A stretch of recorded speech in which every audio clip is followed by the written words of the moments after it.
आज का हमारा टॉपिक है drive wall of positive approach.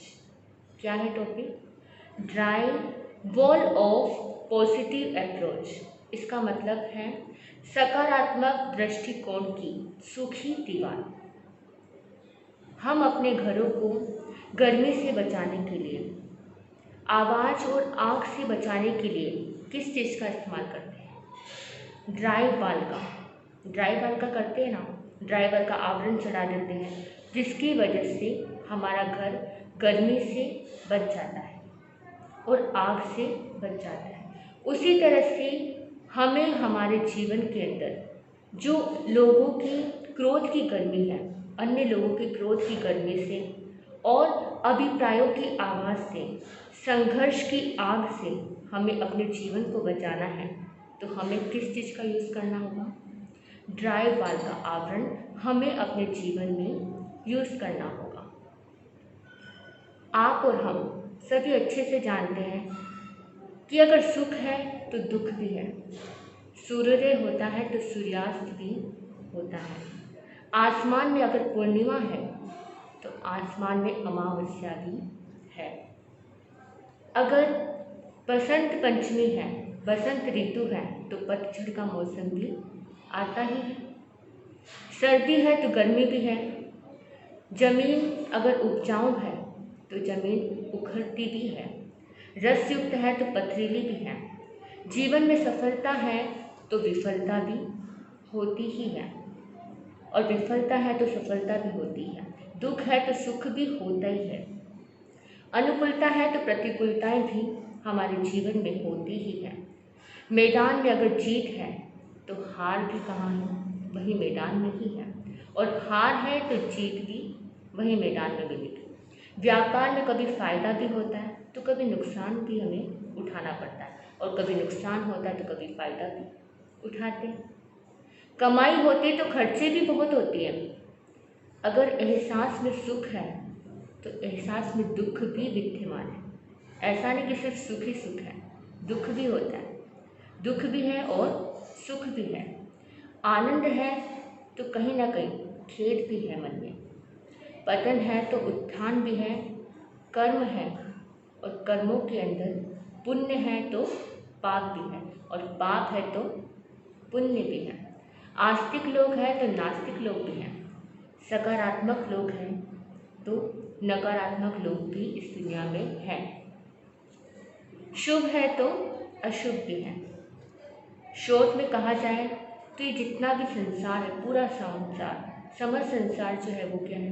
द्वंद्वात्मक है। जो चीज़ हमें आकर्षित करती है, जो व्यक्ति हमारे अनुकूल चलता है, जैसा हम चाहते हैं वैसा कहता है, जैसा हम चाहते हैं वैसा करता है, वो हमें क्या करता है?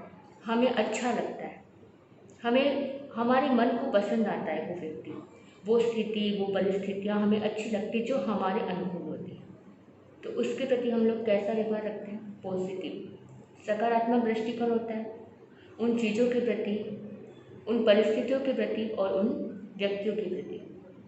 लेकिन जो हमें परेशान करता है, जिससे हम दुखी हो रहे हैं, उसके प्रति हमारा रवैया क्या होता है?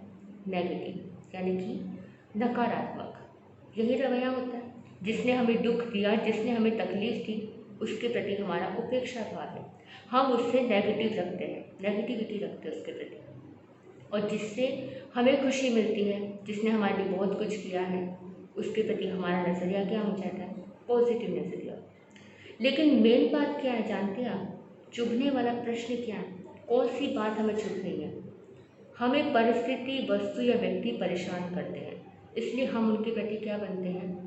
नकारात्मक बने रहते हैं, यानी कि नेगेटिव बने रहते हैं। हमें ऐसा लगता है कि हमें कोई वस्तु, कोई व्यक्ति या कोई परिस्थिति हमें क्या करे? परेशान करे है। इसलिए हम नेगेटिविटी में रहते हैं और हम परेशान होते रहते हैं, दुखी रहते हैं। लेकिन इस प्रश्न का स्पष्ट उत्तर ये है कि हम नकारात्मक हैं। बाकी वास्तव में अगर देखा जाए तो वही परिस्थितियाँ, वही लोगों के संपर्क में कोई दूसरा व्यक्ति आता है तो वो उसे नेगेटिव की जगह पॉजिटिव रूप में लेता है। वही परिस्थितियाँ सामने वाले इंसान के जीवन में भी आई, वही लोग सामने वाले इंसान के जीवन में भी आए, लेकिन वो इंसान दुखी नहीं हुआ। बल्कि खुश है, प्रसन्न है, तो यहाँ हम क्या कहेंगे कि हम ही नेगेटिव हैं या वो इंसान पॉजिटिव? तो वो इंसान पॉजिटिव है सामने दिख रहा है, क्योंकि वही परिस्थितियाँ हैं, वही सेम चीज़ें हैं जिसमें वो खुश है और हम क्या हैं, दुखी होते जा रहे हैं।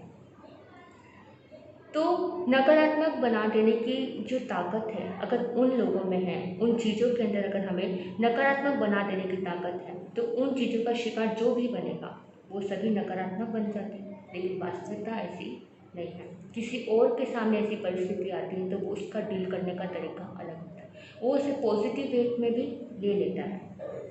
अब जैसे आपको एक चीज़ बताती हूँ, जैसे कैंसर की बीमारी, कोई भी ऐसी जानलेवा बीमारी, किसी को ब्रेन ट्यूमर है, किसी को कैंसर है, कोई ऐसी बीमारी जिससे व्यक्ति एक बार अपना जो सुख है उसको खो देता है, अपनी प्रसन्नता को भूल जाता है, अपनी स्माइल को भूल जाता है। उसमें भी कुछ व्यक्ति ऐसे होते हैं कि कैंसर की बीमारी के अंदर भी चेहरे पर स्माइल होती है, मन से दुखी नहीं हो रहे होते, कहीं हताशा नहीं, कहीं निराशा नहीं, कोई स्ट्रेस नहीं, अपने चेहरे पर स्माइल रखते हैं। तो ऐसे शूरवीर भी इसी दुनिया के अंदर है। व्यापार में 10 करोड़ का नुकसान होने वाला, मन की स्वस्थता बनाए रखने वाले ऐसे शूरवीर लोग भी हैं कि 10 करोड़ का नुकसान हो गया, ये नहीं सोचे कि ओहो अब क्या होगा, 10 करोड़ का नुकसान हो गया, अब क्या करूँ, हताश होकर निराश होकर बैठ गया, रोने लग गया, ऐसा नहीं। फिर भी उसने अपने आप को संभाला और सोचा कि कोई बात नहीं, कहीं ना कहीं मुझसे कोई गलती रह गई होगी, कुछ ना कुछ कमी रह गई होगी, उस वजह से मुझे इस नुकसान का सामना करना पड़ा। कोई बात नहीं, मुझे कला है, मेरे अंदर टैलेंट है, तो मैं कमा ही लूँगा। ये जो शूरवीरता है ऐसे लोग में होती है, और ऐसे लोग दुनिया में हैं। ऐसा नहीं कि दुनिया ख़त्म हो गई इन लोगों से। अब जैसे 4 विषय के अंदर फेल होने वाला स्टूडेंट भी ये कह देता है कि मैं अगले साल देखूंगा, कोई बात नहीं, इस बार मैं फेल हो गया, कोई ना, अगली बार मैं और मेहनत करूंगा और अच्छे से कोशिश करूंगा तो मैं अगली बार पास हो जाऊंगा, अगली बार टॉपर की लिस्ट में मेरा नंबर आ ही जाएगा, और टॉपर नहीं भी बना तो कम से कम पास तो हो ही जाऊंगा। ऐसे बच्चे भी हैं। तो इन सब चीज़ों का क्या मतलब है, क्या कहनी चाहती है ये सारी बातें, हमें क्या समझाना चाह रही है? यही कि अगर आपकी आंखों पर सकारात्मक सोच का चश्मा लगा हुआ है, यानी कि पॉजिटिव थिंक का अगर आपने चश्मा लगा रखा है अपनी आंखों पर, तो इस दुनिया का कोई भी प्रसंग, कोई भी परिस्थिति, कोई भी व्यक्ति आपके मन को उद्विग्न नहीं बना सकता, आपको अप्रसन्न नहीं कर सकता। कोई भी प्रसंग, कोई भी परिस्थिति, कोई भी व्यक्ति, अगर आपने सकारात्मक सोच का चश्मा अपनी आंखों पे लगा रखा है तो ही ऐसा हो सकता है। आपने अगर अपनी आंखों पर नेगेटिव चश्मा लगा रखा है, नेगेटिव सोच का, नकारात्मक विचार का, तो दुनिया का कोई भी इंसान, कोई भी प्रसंग, कोई भी परिस्थिति, कोई भी वस्तु आपको सुख नहीं दे सकती, आपको प्रसन्न नहीं कर सकती, क्योंकि आपने कौन सा चश्मा लगाया है, नेगेटिविटी का आपने चश्मा लगा रखा है। तो आपको कोई भी खुश नहीं कर सकता। कितनी भी सुविधाएं होंगी, आप क्या रहेंगे, उदास रहेंगे। कोई कितना भी कोशिश कर लेगा आपको खुश रखने की, पर आप कभी खुश होंगे ही नहीं, क्योंकि आपने अपनी सोच को कैसा बना रखा है, नकारात्मक। हर एक सही चीज़ में आप उसमें नेगेटिविटी ढूंढने लग जाएंगे, उसमें कमी ढूंढने लग जाएंगे। ये नहीं सोचेंगे कि उस इंसान ने मेरे लिए ये सब किया है, ये नहीं सोचेंगे, सोचेंगे कि इसने ये कमी कैसे रख दी, और उसको सोच करके आप क्या बन जाएंगे, नेगेटिव बन जाते हैं। 5 करोड़ का फ़ायदे में भी थोड़ी ज़्यादा मेहनत की होती काश, ऐसे सोचने वाले लोग भी हैं। सोचते कि 8 करोड़ का क्या हो जाता, मुझे प्रॉफिट हो जाता, ये सोच करके दुखी होता है इंसान। ये नहीं सोच रहा कि मुझे 5 करोड़ का तो फ़ायदा हुआ, 8 करोड़ की जगह 5 करोड़ का फ़ायदा हुआ, कोई बात नहीं, कम से कम ज़्यादा लॉस तो नहीं हुआ ना, मुझे फ़ायदा तो हुआ ही है मुझे। पर नहीं सोचता इंसान ऐसा, वो सोचता है कि मुझे 8 करोड़ मिल सकते थे, काश मैंने थोड़ी सी मेहनत की होती, और दुखी होता है। मेहनत के बारे में सोचा, 8 करोड़ के बारे में सोचा, कोई बात नहीं, लेकिन दुखी होने की इसमें कोई भी आवश्यकता नहीं थी। अब जैसे कोई स्टूडेंट है जिसके 96% आए या 98% मार्क्स आ चुके हैं, अब वो 4% के लिए या 1% के लिए क्या करता है, परेशान होता है, दुखी होता है, और इतना निराश हो जाता है कि खुदकुशी करने के लिए तैयार हो जाता है। तो मैं उन सभी बच्चों के लिए एक बात ज़रूर कहना चाहूँगी, उन सभी स्टूडेंट्स के लिए कि आप लोगों ने सिर्फ स्कूल की पढ़ाई करी है। ये स्कूल के एग्ज़ाम थे, आपके लाइफ के एग्ज़ाम नहीं थे। लाइफ के एग्ज़ाम में जीत हार का मजा है। स्टूडेंट लाइफ है और उसके अंदर आप पढ़ाई कर रहे हो, इसमें कभी आपके कम मार्क्स भी आए तो आपको खुदकुशी करने की ज़रूरत नहीं। इतनी बड़ी बात नहीं है ये कि आप खुदकुशी करने के लिए तैयार हो रहे हो। ये जीवन बहुत अनमोल है और इस जीवन की आपको वैल्यू समझनी होगी। समझिए इस वैल्यू को। आपको ये जीवन मिला है तो इसकी वैल्यू को समझना होगा। टॉपर नहीं बन पाए तो क्या हुआ, पास भी हो गए तो भी बड़ी बात है। बहुत से लोग पास भी नहीं हो पाते, बहुत से लोग फेल हो जाते हैं, और फेल हो भी गए तो कोई बात नहीं। अगली बार फिर मेहनत करो, कोशिश करो कि इस बार ना। मेहनत करते रहो, और कहते हैं ना कि कोशिश करने वालों की कभी हार नहीं होती। लहरों से डरकर नौका पार नहीं होती, लहरों से डरकर नौका पार नहीं होती, कोशिश करने वालों की कभी हार नहीं होती। अब जैसे किसी फंक्शन के अंदर आप गए, वहाँ पर लोगों ने 50-50 व्यंजन बना रखे, पकवान बना रखे, दुनिया भर की चीज़ें बना रखी, लेकिन अगर उन्हीं व्यंजनों में से एक पापड़ की कमी रह जाए तो आप लोग क्या करते हैं? जिसने ये फंक्शन रखा है उस इंसान को दोष ठहराते हैं और कहते हैं कि उस इंसान ने पापड़ की कमी रख दी। इतना सब कुछ किया उसने, 50-50 व्यंजन बनाए आप सभी के लिए कि आपको अच्छा लगे, लेकिन नहीं, आपने एक पापड़ की कमी देख ली कि हाँ इसमें ये कमी रह गई, फटाक से उस इंसान को बोलते। ये नहीं सोचते कि उस इंसान को कितना आघात लगेगा कि इतना सब कुछ कराया, इतना सब कुछ किया, एक तारीफ का शब्द नहीं निकला मुझसे, और एक पापड़ की कमी रह गई उसके लिए इतना सब कुछ सुना देते हैं और उसको कोसने लग जाते हैं कि इसने पापड़ की कमी रखी तो कैसे रखी। ये पापड़ की ही बात नहीं, किसी भी छोटी से छोटी चीज़ की अगर कमी रह जाए तो आप लोग उसे सुना देते हैं। कुछ अच्छा किया उसके लिए कभी नहीं कहेंगे कि ये काम आपने बहुत अच्छा किया, मुझे बहुत अच्छा लगा, आपने हमारे लिए सब किया, वो नहीं कहते। लेकिन ज़रा सी कमी रहनी चाहिए और फटाक से आप क्या करते हो, उंगली उठा देते सामने वाले, बिना सोचे बिना समझे कि उस इंसान को कैसा लगेगा, कुछ नहीं सोचते आप लोग। क्रिकेट में मैन ऑफ द मैच का अवार्ड मिलने के बाद भी और वो इंसान ये सोचता है कि थोड़ा सा कोशिश और दिखाया होता तो मैन ऑफ द सीरीज़ का जो रिकॉर्ड है, जो अवार्ड है, वो किसे मिलता, मुझे मिल गया होता। ये सोचकर खिलाड़ी दुखी हो जाता है। वो ये नहीं सोचता कि मुझे मैन ऑफ द मैच का अवार्ड तो मिला, कोई बात नहीं, मुझे मैन ऑफ द सीरीज़ का अवार्ड नहीं मिला तो ना सही। उसको ये दुख है कि मुझे मैन ऑफ द सीरीज़ का अवार्ड नहीं मिला, इसलिए दुखी हो रहा है। लेकिन उसकी खुशी वो कहीं जाने दी, उसने मैन ऑफ द मैच की रिकॉर्ड की, जो उसकी अवार्ड की जो खुशी मिली थी, उस खुशी पर उसका ध्यान ही नहीं गया।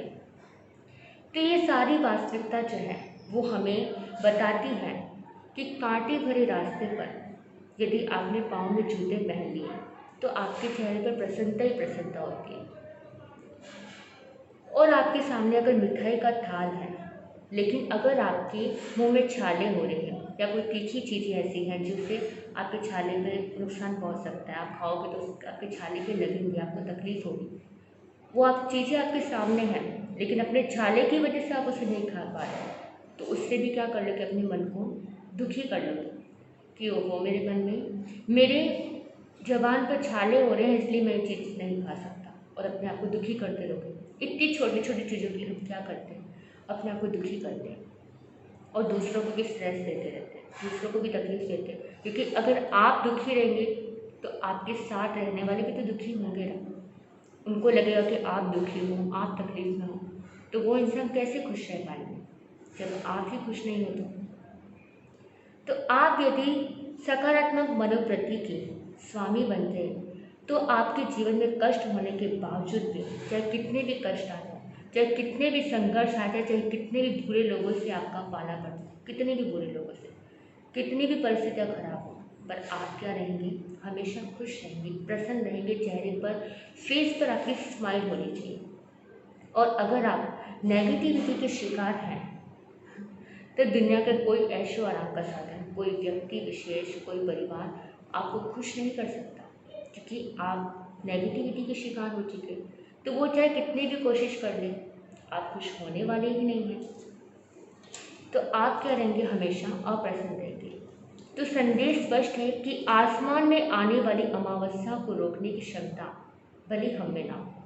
आसमान में आने वाली अमावस्या को रोकने की क्षमता भले ही ना हो, लेकिन अपने मनोगत, अपने जो मनोजगत में निराशा की या हताशा की अमावस्या को प्रवेश करने से रोकने की क्षमता तो सिर्फ आप में ही है और किसी में नहीं।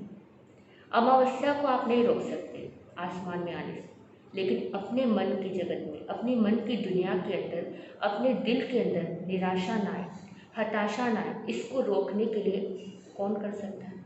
आप ही कर सकते हैं। ये ताकत सिर्फ और सिर्फ आप में है और किसी में नहीं, और कोई भी कुछ नहीं कर सकता।